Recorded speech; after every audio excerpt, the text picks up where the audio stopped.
My hand slid over to my phone, attempting to tap the dismiss tab as the alarm blared in my apartment room. After missing it twice, I sat up and glared at the phone. My heart spiked. 5:25. I shrieked, jumping into the air and sprinting over to the shower.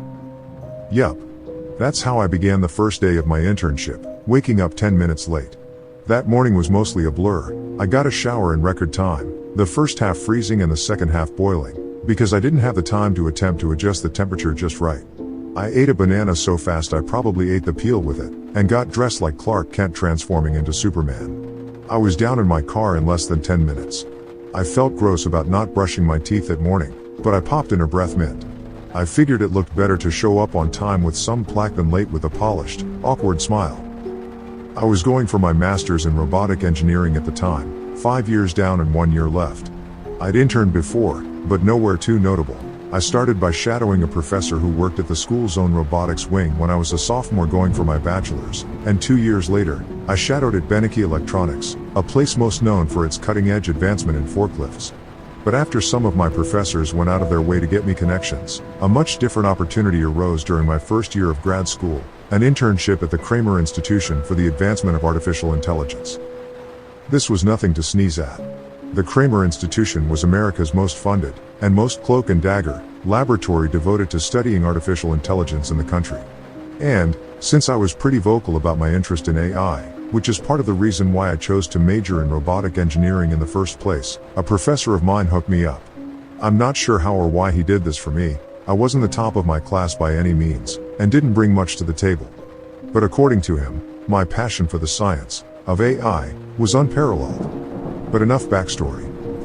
On the way to the institute, I FaceTimed my fiancée of 6 years. Since I was studying in California and she was studying in Oklahoma, where we're from, we decided to hold off the marriage until we could live together. And that wouldn't be until both of us obtained our masters.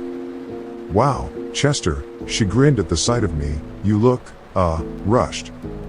Yeah, I chuckled, only glancing at her but mostly keeping my attention on the road. I woke up late. Today? She sighed. Chester. I know. Daddy. My daughter Tessa's voice rang into the phone. We named her Tessa because it sounds like Tesla, after the great Nikola Tesla. Because we're nerds. Tess, come on, you need to keep getting ready. She turned and faced her. You are not dressed yet? Tessa. Sorry, Mommy. She was about to walk away, but then spun around and called, Hi, Daddy. Hey, sweetie. I chimed. Keep getting ready for Mommy. Are you going to be late?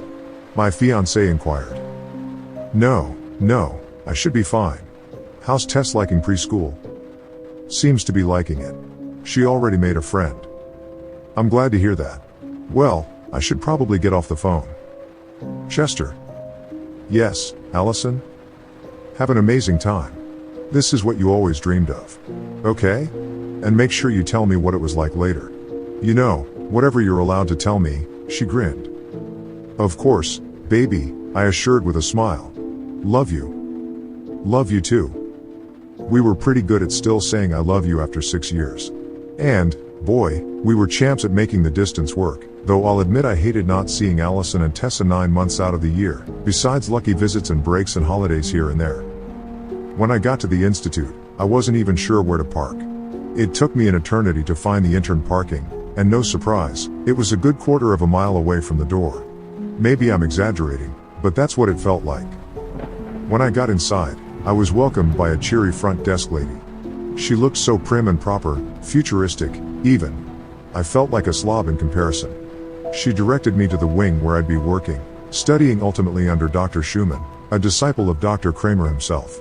I'd be lying if I said I wasn't teeming with excitement. I found the research wing they directed me to, and went into the main office up front.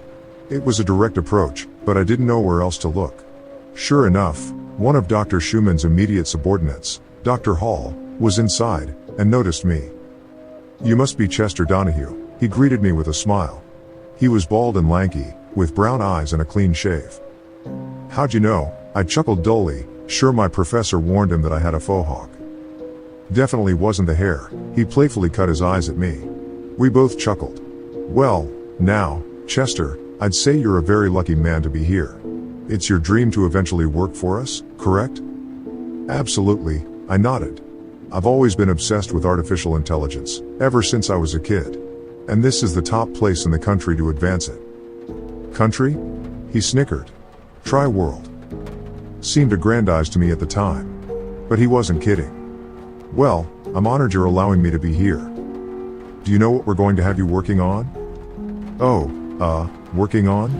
I thought I was going to be shadowing you, Doctor. No, he replied. Not quite. Follow me.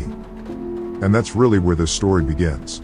Technically, from this point on, everything I'm writing goes against the non-disclosure agreement I signed, and is therefore illegal to divulge. But I've got to write this out somewhere. It's too crazy. I can't keep it in anymore. He took me to some large steel doors, and had me leave my phone in a cubby outside. Then he scanned his badge and we stepped inside a long hallway. From here on out, Chester, what you see stays here. No stories for the friends and family. Or wife, he looked down at my finger. Fiancé, I smiled.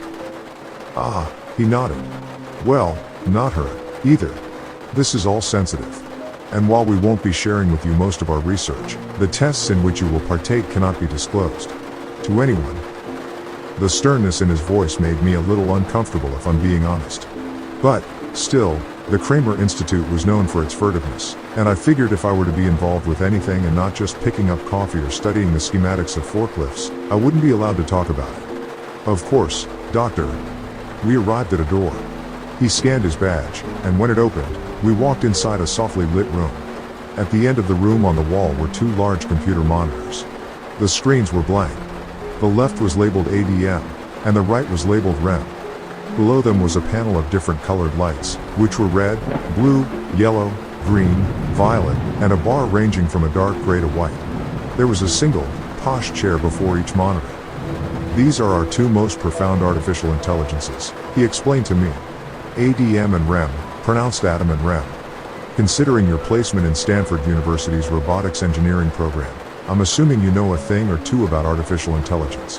So, this should garner a reaction. These two AI go beyond the standard analyses of human speech and algorithmic responses from a database. They are capable of deep thinking and learning. What? I gasped. You can't be serious. I scrutinized the monitors in disbelief. They are two of three AI we have successfully constructed with the ability to perform deep thinking, as well as the ability to learn. Your task is simply to engage them.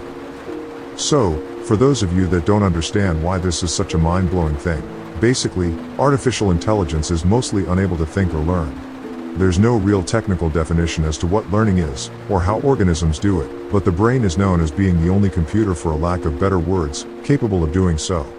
Computers can be programmed, but not taught. They can be designed to understand specific things, but are unable to learn beyond what they are programmed to understand. The brain, however, can learn, as in, begin to understand something with no previous information concerning it. Through using algorithms that help an AI discover patterns and generate conclusions from the data it is exposed to, it can learn, and then apply said data to extrapolate information in future events, or think. But it can only do this with its pre-programmed algorithms.